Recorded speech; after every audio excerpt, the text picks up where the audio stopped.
title, I'm comparing a wood burner, which is here, to a diesel heater, which I've never owned, seen or used. So yeah, but I have done a lot of research and watched a lot of videos, and people like Ash who have both, there's a guy down there who's got a diesel heater. So yeah, I've got some knowledge on diesel heaters. So this is just kind of, if you have absolutely no idea, well, I'll give you an idea of what one to go for.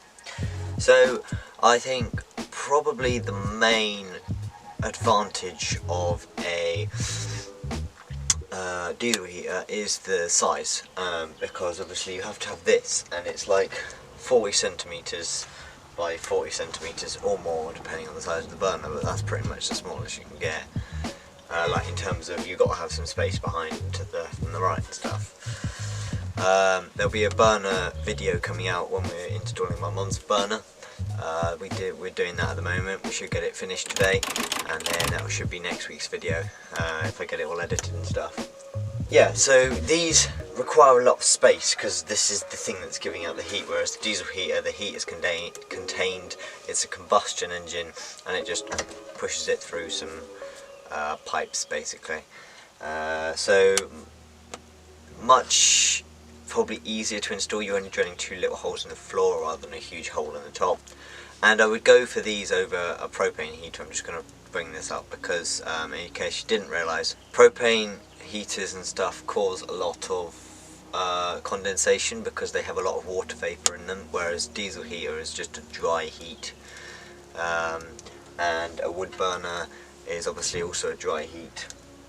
The beauty of having a wood burner is obviously it's very warming to have a fire if you like listening to the fire, and they also produce a lot more heat than a diesel heater would, because if you really wanted, I could put half the wood I have down there, shove it in, and it would all eventually catch, like, and all be embers, and that is when it's absolutely boiling. When you've only got like a small layer in the bottom, you just keep adding it over, and you can just keep it going at a constant temperature. If you want a bit more, add a bit more on top of the stuff you already added. You kind of have to learn these. There's no like dial, turn it down a bit, turn it up a bit. It's you got to get used to them. I mean, that's the thing, a diesel heater is probably easier to use and you can run it all night. A small burner you probably can't run all night. You can just, I've had embers in the bottom and then you just shove some kindling on top and roar it up, and that does it usually. But most of the time, you know, a diesel heater you can just flick on and keep going. But this will produce a lot more heat. Like, this will make this absolutely boiling in here in about 20 minutes, half an hour, and it will be cosily warm after being freezing. So a diesel heater is easier to control, and you can have it on all night, but obviously also there's the fact that you're using paid fuel. Now you can probably use red diesel in these, because obviously it doesn't matter, because it's not a vehicle. Whereas this is just go round. So I go on a walk every morning.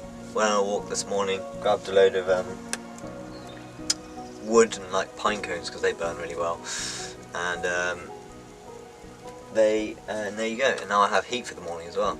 And then I use coal at night, which yeah, you do still have to pay for. So if you're going to use coal or those fire bricks, I don't know, maybe you want to go for a diesel heater. But again, I think if you're going for extreme temperatures like in the mountains, maybe for a week or something, it'd be nice to have this. But if you're maybe just around England and it's just a camper, and occasionally you just maybe want to flick the heater on, maybe keep it going all night, maybe just to take the edge off, I'd go for a diesel heater. If you're living in it and you think maybe you'll go to some really cold places, or you just like the idea of a fire, I'd probably go for these. And also price range, these can get very expensive, wood burners, but the one my mum has, which is the Hawk burner, you may have seen them on Instagram, that's where we saw them, they're about the same price as a diesel heater. So you're looking at the right price if you find the right burner. The good thing with these as well, which I see people using quite a lot, is the fact that maybe if you run out of gas as well, you can cook on the top. You can't very well with this one because it's got this, so it's not actually touching it. But The Hawk one especially has like its own one level flush with this, like coming out. So you can put a kettle or you can put a pan on there. So if your gas does run out, you're not screwed, and you can still make some tea if you want, or you can make some dinner. That might be more helpful. But it's really cheap way. In the long run, these will be cheaper because you get free things, and wood will burn really hot. So what I do is in the mornings and at night I run wood like this because it's much more warmer, and then just to keep it idling to stop it going down to, what is it at the moment, -1, -2 in here, I just chuck some coal on. But because it's not very efficient and obviously quite small, I have to top it up quite often. So I wake up twice in the night.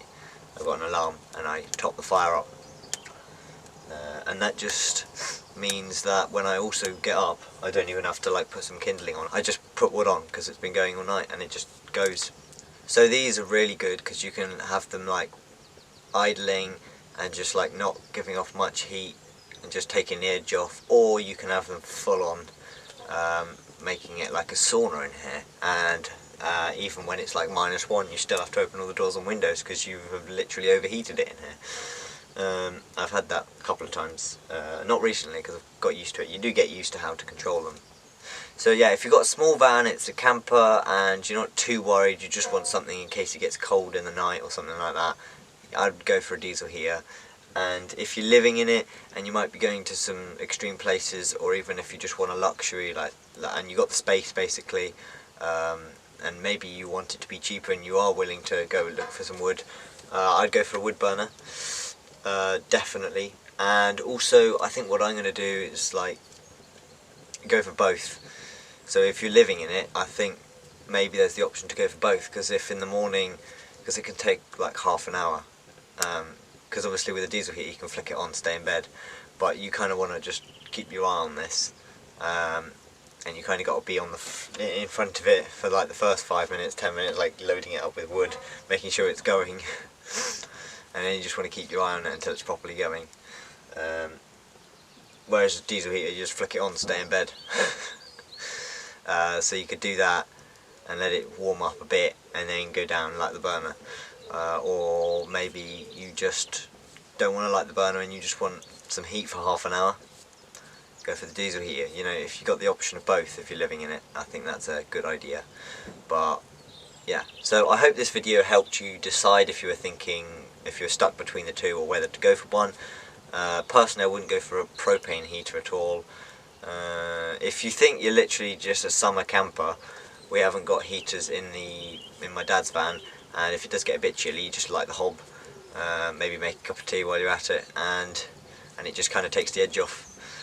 But if it's a camper, maybe you're using it in the winter, diesel heater, and if you're living in it, I'd go for wood burner. Obviously, my mum's van's a camper and we got wood burner in there, so yeah. So I hope this has helped a bit in terms of like the expenses, the size, and how easy it is to use. And if you did like it, please hit the thumbs up button and give us a comment down below if you find this interesting. So I'm going to try and make as many van videos as I can at the moment to keep it van related. And I hope everyone's staying safe and enjoying or having fun and not being too bored. So yeah, remember to subscribe, and I'll be sure to see you in the next video next Wednesday.